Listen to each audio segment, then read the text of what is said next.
Hey guys, welcome back to Danger Planet. This is Doug. I'm here with Haku and Landon, and today we're going to go over all the best masters in each faction for a brand new player that's just starting out with Malifaux.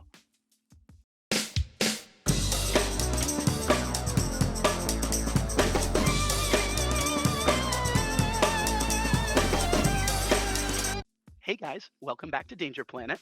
I'm here with the ever indomitable Pope DARPA as well as Haku. Say hi, gentlemen. Yo, yo, yo. Never indomitable, except by dice. Except by dice and RNG. RNGesus, please save me. Anyway, today we're going to do a video where the three of us walk through who we believe to be the top master in each faction for new players that are just starting out within the Malifaux system. I wanted to make this video because I get asked all the time at my LGS by players that are just picking up Malifaux, not necessarily what the strongest master is, but the master that might be the best for them to get into the game with.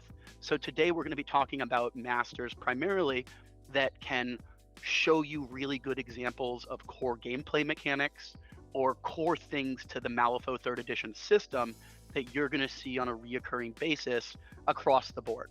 So we're effectively making master recommendations for people that are looking to start out with the system and want, a relatively positive good time. We're not going to be making recommendations on the top tournament masters. This video is really focused at new players that are just trying to get into the hobby. So hopefully you guys enjoy this. If you do, let us know in the comments. If you want to see any more content like this aimed at getting into the game or lower level content on newer players, we're happy to make it. We want to be here as a resource for the community. So with that, let me kick this off. I'm going to start with one of the two masters that I actually learned the game with. And that master is Lady Justice, or the Martial keyword. So this is our pick for the guild. Now, let me explain at a very, very high level what Lady Justice and Martial are good at and why I think they are a very reasonable take for a new player. So Lady Justice in general is a pretty hard aggro master, and she has one of the more interesting kits for a starter master because she includes Leap, which is a really important ability. It's really strong, and you're going to see that in a lot of different models that are really good throughout the game. So having it on a master and understanding how to utilize it correctly from a positioning and a threat ranging standpoint is going to do really well for you as you learn Malifaux. The other specific thing about her Leap to call out here is that it has a mask requirement in the target number, but it has a ram trigger that gives you an extra attack. So effectively, an optimal Lady J activation is getting up the board, using a Leap to get into position, and getting a free attack off of the ram trigger for sudden strike, because that then plays into her primary attack action, which is her greatsword. And her greatsword says, if a model has not taken the charge action in this activation, that action receives a plus to its damage flip. So Christmas Land for our good friend Lady Justice here is taking the leap action at the start of her activation, jumping into engagement range. She also has a really big engagement range. She's got a big sword, so a 2-inch engagement range with whomever, and then just producing 4 stat 6, 3, 4, 5 plus flip damage attacks. It also has crit strike, it also has quick reflexes, and it also has stunning strike.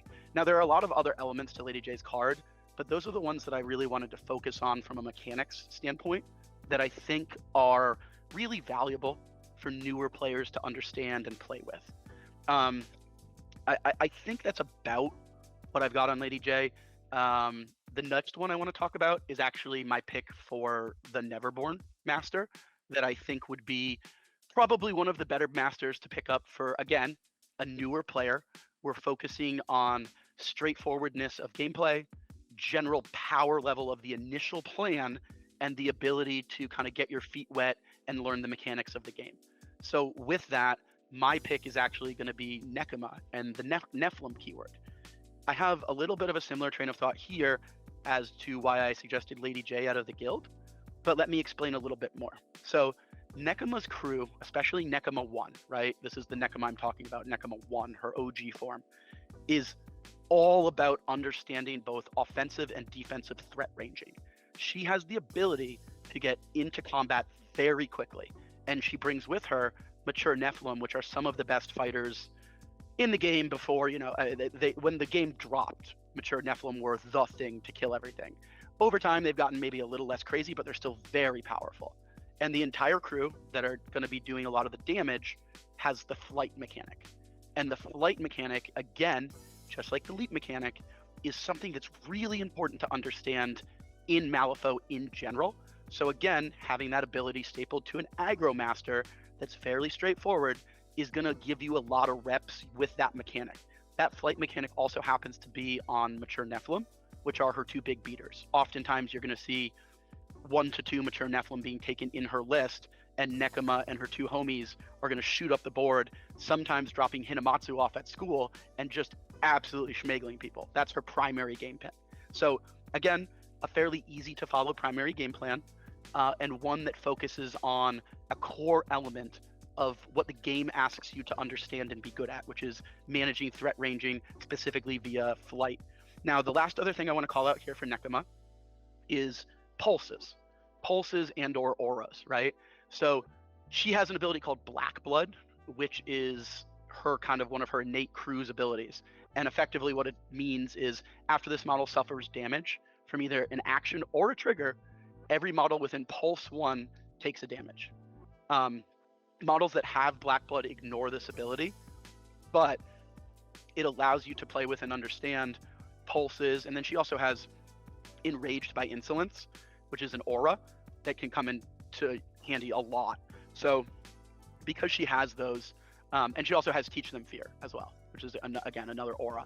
So again, core elements of the game, core elements that you're going to see across tons of other masters, and a fairly executable game plan that's primary. That's why I'm recommending Nekama and Nephilim. So my last one is going to be Bayou. Surprise, surprise. I'm sure no one's shocked by that. It wasn't going to be Haku talking about Bayou, so it's me. If Sam was here, I'm representing Sam Barrows in spirit here. And my master pick here is actually Mawtucket 1, or the Trixie keyword. Now, I'm recommending Mawtucket specifically for experienced tabletop gamers that might just be new to Malifaux. So this recommendation is aimed at somebody that might have a lot of experience in a system like Infinity, or a system like Warhammer 40,000, or Age of Sigmar, or Star Wars Legion, and they're coming into the Malifaux community, and they're trying to understand kind of the special sauce that makes Malifaux gameplay really important. And the reason why I'm recommending that for a more experienced player is that she is at her base a control master. She has, and I think this is still true after Madness and Burns, she has the most triggers on her card of any card in the game. So a big thing that Mawtucket is going to, specifically Mawtucket 1, is going to force you to do is going to force you to understand the mass management of critical triggers across different models, and how interacting with those triggers, how stacking them, how opting into them will work. She even has a trigger at the beginning of the turn that you need to manage, and you can do it in a lot of interesting ways, like cheating down to get the like the stone or the pass token trigger or whatever, or the focus trigger that she's looking for. There's a lot of interesting things that she can do. The other thing that's really, really important in my mind is she represents a board control based master, one that does a lot of marker creation with pit traps, and then she uses non-combat, like different types of lures and control elements to ping pong her opponents through those pit traps. So trigger management, board state control, marker creation, and a very complex master with a high ceiling, but what she's doing is, again, very core to the game. Understanding how this works with the game is going to be a big deal.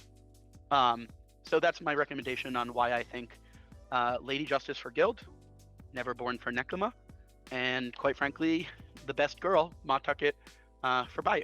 So I guess with that, Mr. DARPA, the Honorable Pope, his Popeness, why don't you give us your top picks? And I think you are going to focus on 10 Thunders and ES a bit. Is that correct here, Mr. Pope? Yep, that's absolutely correct. So the one I'm going to start with is actually going to be McCabe, or the Wastrel keyword.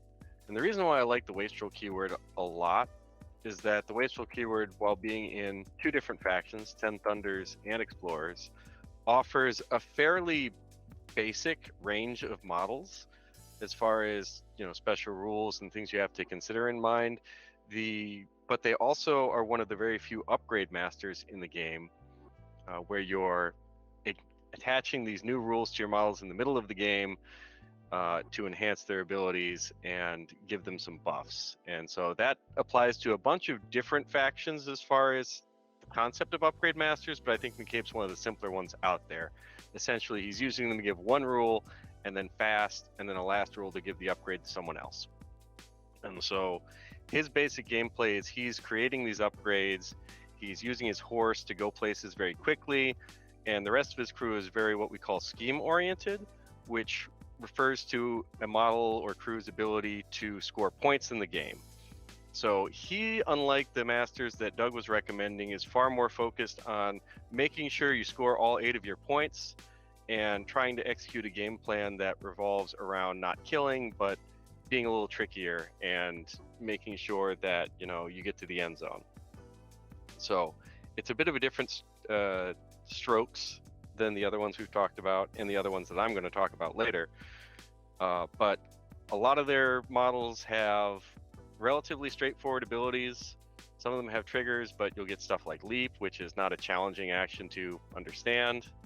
And you'll take a lot of walks and interacts and just like basic game actions to score your points. So that's one of the reasons why I really like McCabe. Moving on to a bit of a trickier one. Misaki I like because she lets you skip a lot of fundamentals, so almost the opposite of McCabe, who's going to teach you how to fundamentally play the game. Misaki is going to teach you how to kill stuff, and she's going to let you cheat a little bit on positioning, as she makes shadow markers. So she introduces the concept of marker generation into the game. And from these shadow markers, she creates a little bit of terrain for your guys to take cover behind, as it gives concealing to try and help you not get shot.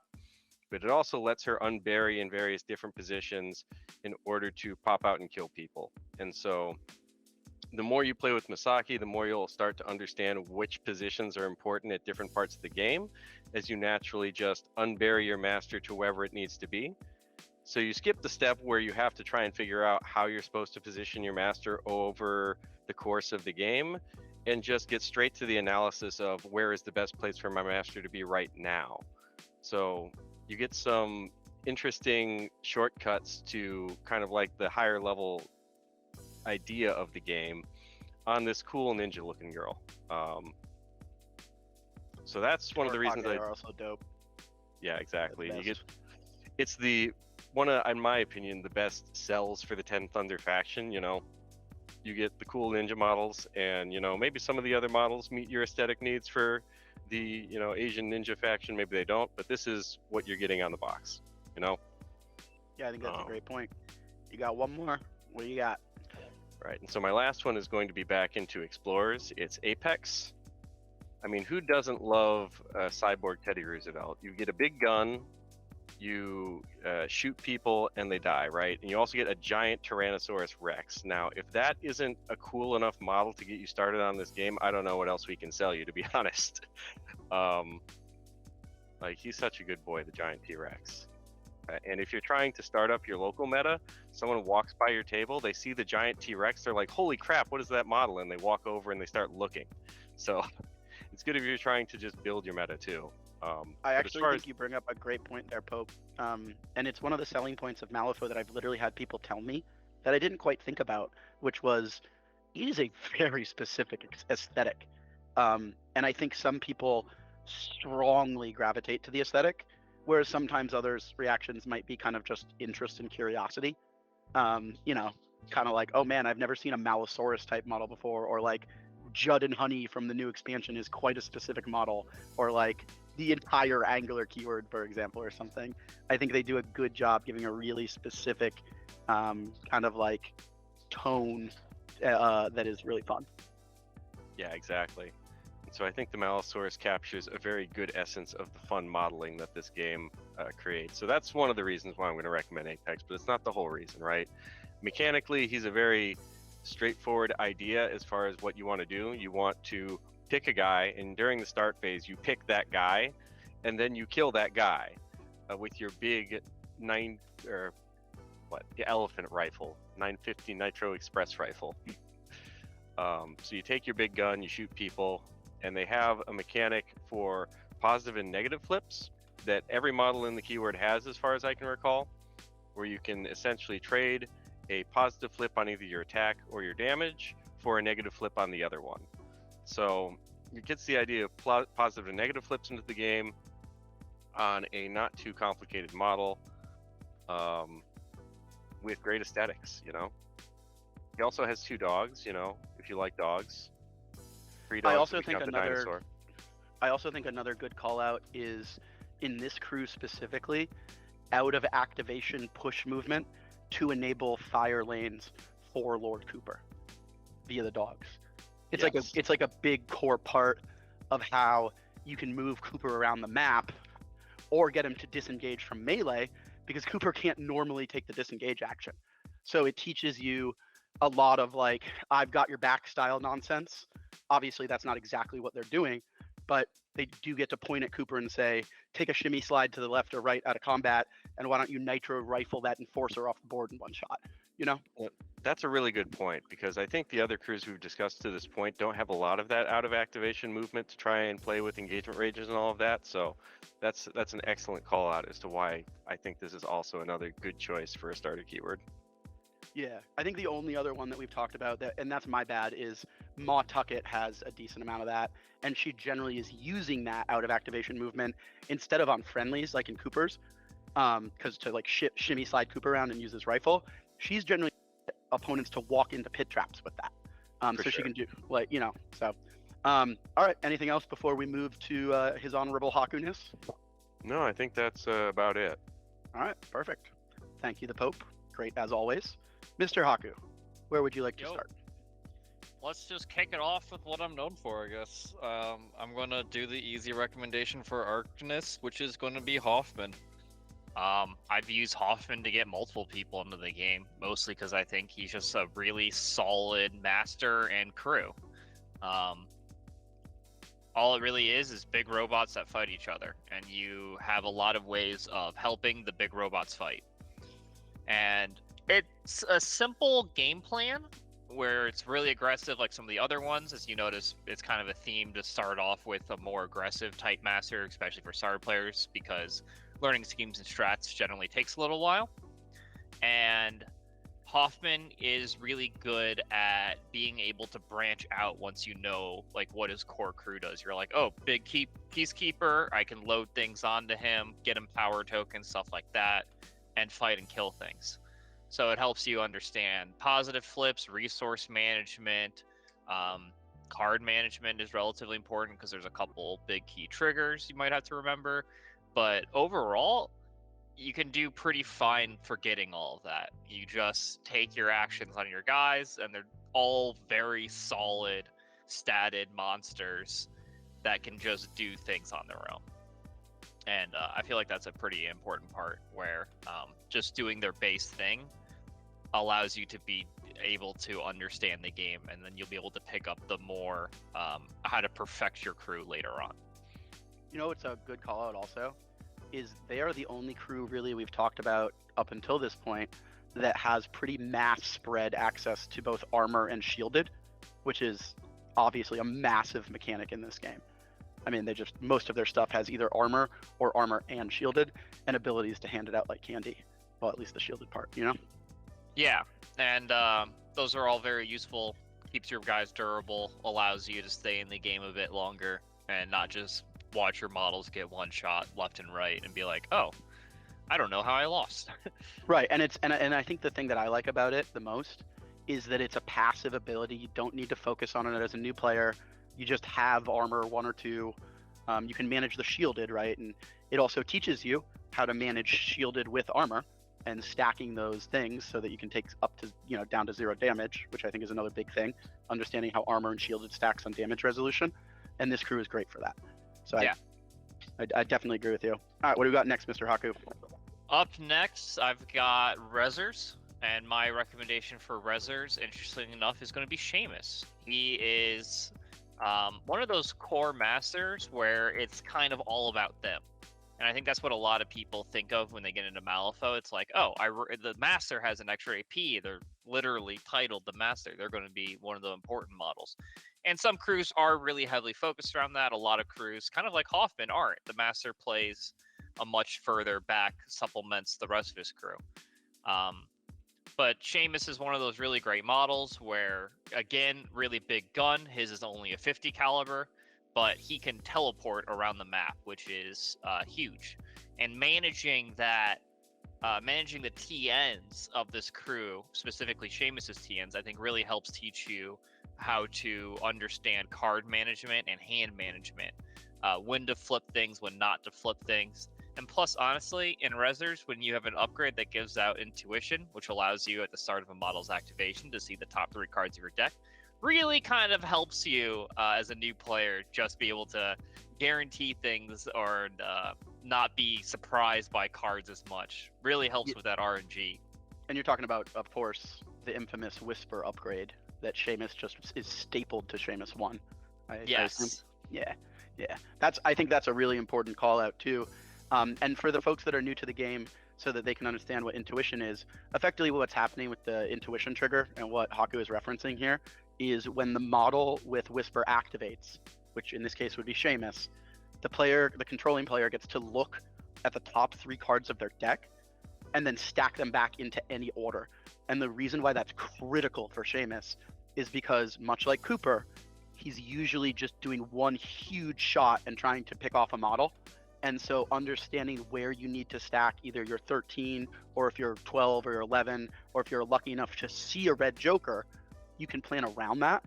And then also on the flip side, actually, Haku, you're the one I learned this from when I used to watch you play Curai 2 reps before she got brought back down to Earth, was getting frisky ways to get out of a black joker that you know that's coming, which is also really, really important.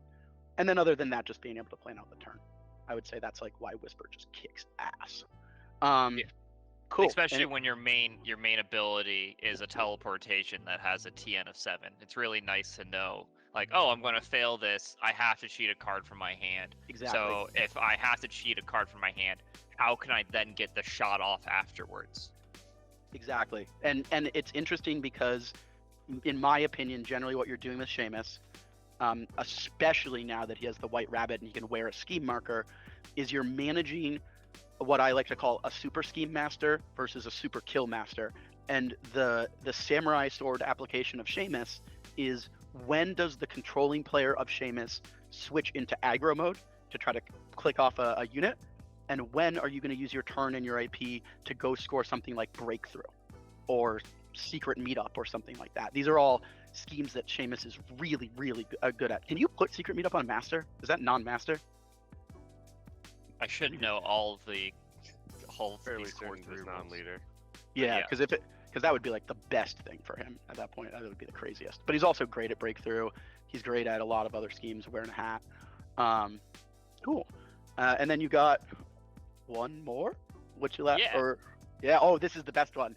I'm hyped to hear you talk about this one. All right, go ahead. Yeah, this is actually like hands down the thing I tell most new players to play now then, mainly because it was my favorite thing to play in M2E. So I'm going to start this off a little bit of a tangent, but we're going to get right into Leviticus for Outcast. So Levy is another one of these big shot masters who takes real big important guns. Instead of one though, he normally shoots multiple times with irreducible damage. So you always know how much damage you're doing, and they can't stop it, as long as you can hit, obviously. And so that's really important. The rest of his keyword is amazing, so he's also really good just because you get really good models when you buy his kit and crew. But the main thing I want to talk about is the title for Leviticus. So Malifaux 3rd edition, we've introduced titles recently, which is an alternate form of the Master. So you buy his different box. And you get the title version. The title version is a horseman, and one of the key thing he can do is he can hire the horseman models, which are some of the coolest looking models in the game to me. They're built after the 4 horsemen of the apocalypse, and the important part about this is they've released puppet versions of models, which are little smaller, cool-looking models for their separate side game. And the puppet models for the horsemen are like $25, and you get all 4 horsemen. So you get a fully built crew, basically, for really cheap. And it's really easy to know how to build your crew, because you can just slap all 4 horsemen in there and not be sad about it. As you play the game more and more, you'll know which horsemen are performing well, and you can switch it out. But at the start, it's perfectly fine to just slap 4 horsemen, have your 2 totems, and hire whatever other model you love in Outcast. And I think it's a great start. It teaches you how to manage triggers, how to manage some cards, and how to manage the token resources on the horsemen as just a thing that you're going to have to get used to. So it kind of does everything. They're all big tanky, they're all interesting, and they're all really fun, in my opinion. Plus, So like, 10 out of the 10. Horsemen of the Apocalypse, you know? Come on. Yeah, thematically, I won't lie. Thematically, this is why I played this in M2E, was just because it was super cool, even though it was never that great. Right now, it's actually pretty decent, and it's still super cool. You know who loves playing that crew is Rich Butler from our channel. He freaking loves Levy. He plays a lot of Levy 2, but he also plays a lot of Levy 1 as well. I will admit, Levy 1, if you want to be more competitive, is definitely the more one to focus on, but Levy 2 can be competitive, can be fun as hell, and is a really great experience for just learning how to play the game. I'm even going to take that statement one step further, Haku, and say I think part of the reason I love Malifaux so much as a system is that generally, post-errata cycles for releases, Wyrd does a great job of balancing the game relatively compared to a lot of other systems out there. And a really good player, in my opinion, can do well with almost any master. There are extenuating circumstances, obviously, but I think Malifaux as a system greatly rewards play skill. And so that's a big reason why the 3 of us were talking, and we wanted to make a series of videos like this focused on helping level up somebody that's brand new to the community. So I guess with that said, guys, Pope, I'll let you start, and then Haku, if you can give us your closings. But what are your guys, if you had to give just a handful of, just a hot couple tips to brand new players getting into the system, what would you say to them just to help them out generally? And this isn't necessarily keyed to a faction, but keyed to helping them understand and apply core principles of M3E so that they can see success in games. I mean, what would you say are a couple of the big ones that come to mind for you, Mr. Pope? Yeah, just because you can take 2 walks forward on the first turn doesn't mean you should. Scoring on this game doesn't happen until the end of the second turn, so there's no need to rush into trying to go get all of your points. If you go up to the board too quickly, you're going to run into the part where you're in your opponent's threat ranges before he's in yours, and your models are just going to come off the table. So apply a little caution, take your time to figure out a little bit of what your opponent's guys do if you can. If you're too focused on learning your own stuff, that's okay too. Just know that generally speaking, if you're taking your first 2 actions of the game, walking twice towards your opponent, you're probably going to die. You know what Sam says that he always said when he was teaching me how to play Malifaux is the player that takes the most walk actions in a game of Malifaux often loses. And I think that that is really decently true. I also think the other thing that this illustrates, Pope, a really good thing to talk about really quickly, is the concept of the unpack in Malifaux. Almost regardless of what keyword you end up taking, almost regardless of what crew you take with that keyword, one of the critical steps to having success in the Malifaux game system is what I call understanding your unpack. And that's a lot of what Pope talked about. It's like, I'm on turn 1. How do I leverage all of my movement abilities in a very AP effective manner to position my team in such a way that when turn 2 rolls around, I have a business plan for both going after my opponent's models and going after my schemes and strats that I need to score. And the biggest indicator of success in that, at least what I've found when I was learning Malifaux and teaching other people Malifaux, is practicing your unpack, getting that really good and correct, and having your models in the right position without wasting too much AP on the top of turn 2. Yeah, I want to add a little bit of this, because as I talked about, I got my friend into by playing Hoffman, and the thing is he flew down and was visiting us, and a Malifaux tournament was going on that weekend. So he just wanted to play to have fun, and I just was like, here, I'll teach you Hoffman.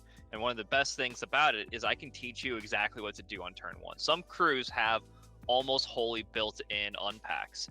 So I would highly recommend, if you're a new player, maybe reach out to figure out what some of these are if you want to get into like more complex like turn 1 stuff. But some crews have a really ideal turn 1 unpacks, and that really helps you. Once you understand that, it really helps you branch out into the rest of the game. It's just the strongest foot you can step off with. Yeah. Is learning how to unpack on turn 1.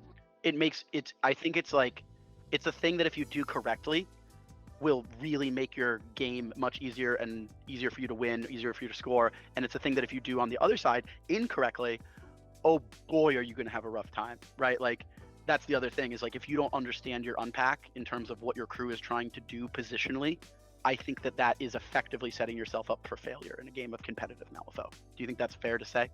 I think that's beyond fair to say. I think if you don't, I would go even further. If you don't have a good unpack, if you have a bad unpack, not even neutral, if you have a bad unpack, you should never win against a competent player. Right, because you've just wasted a ton of AP, depositioned your models, and then you're going to have to use AP to get those models back into position, rather than using it to schmagel your models off the board. If those models even live long enough to try to get back into position. Right, again, yeah, I think this is a derivative of the player that takes the most walk actions loses statement. Yeah. Right? So, cool. All right, that's a great point. Haku, you got any other thing you want to bring up for the general internet masses? Anything you want to say? We're closing on you today, buddy. So, what do you got? Oh man, I actually had something great and I completely forgot what it was. So I'm going to go with my backup thing that wasn't a meme that I was going to say. And that's, you got to know when not to cheat. It's going to be really tempting when you start off the game, I believe, to just be like, oh, I can pass this defense tool. I can pass this attack. Like, why not get 2 points of damage in when I'm holding a hand of like 6 cards?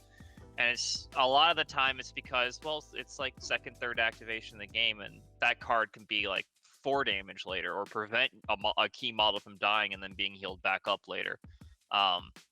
One of the trickiest things you'll learn in this game is just how to manage your hand. So hand management, I think, is one thing to focus on.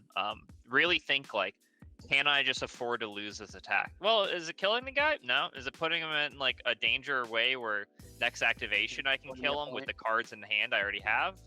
Then maybe. Otherwise, just miss the attack, miss the defense flip. Yeah, I think that's a great point. I think what that boils down to is, like you said, it's hand management and understanding the most important actions that you as a crew need to take to win the game. I think the biggest differentiator between any game system I've ever played and Malifaux is that if you're able to plan sometimes multiple turns ahead, or at least multiple activations ahead, and identify the core things that need to go right for you in a specific turn, and you can take your resources, i.e. the cards in your hand, and apply those 12s and 13s, and if you're lucky enough, the red joker, to winning a lure duel that takes a model out of scoring range on second to last activation or something like that. You need to be able to identify those spots in the ebb and flow of a game and utilize those high cards. Now, I'm not going to put words in your mouth, Haku, but I think one of the reasons why you love, and obviously Pope loves these models too, is tools for the job models that allow you to basically get a card back from your discard. The reason why I'm so high on those, and I'm pretty sure it's the same for you, is it lets you recycle 13s and red jokers in a controllable way. And I think that is the next level of conversation that we're talking about here: hand management, card management, when to commit one of your very few high cards to an incredibly important duel. Do you think that's fair to say? I'll go even further. It's not even about the high card. It's exactly what you're talking before about planning ahead your future actions. A 13 allows you to basically go, I can shoot that guy. And that's great. It means you can pump damage into them, sometimes guaranteed kills. You can plan like, oh, this model's going to do this damage with this high card. And then next activation, I can go with this model, hit him with that attack, that kills him. I can guarantee that because that model's activated and he can't move anymore. So you can have like these multiple activations ahead, but sometimes it's as simple as, I need that 4 of mass because it allows, or 5 of mass because it allows my necropunk to leap. And that gets me a point at the end of this turn, and I can pick it up right now and I'm just going to do it because I know ahead of time where I want that model to be and the exact card I need to flip in order to do it. And sometimes that's a low card. It's a low card that has a suit that you might not have access to, and it's triply important on enforcers and minions, just like you called out, like models that you can't use Soulstones to just ping a suit onto, to just staple a suit onto an action, where you actually need that suit of that card.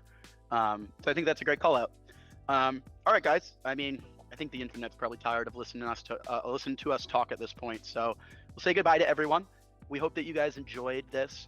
You're going to see more content from the team here focused at helping people get into the Malifaux community. We're still going to be making competitive content. We're still going to be streaming games.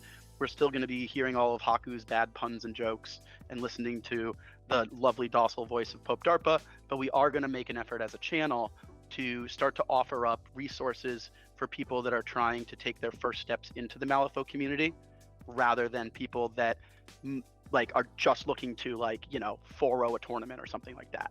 We're still going to support that type of content, but, you know, we're going to be making this type of content a bunch more as well. So I guess with that, Pope, Haku, why don't you guys say goodbye to the internet and we'll close this one out. Goodbye, internet.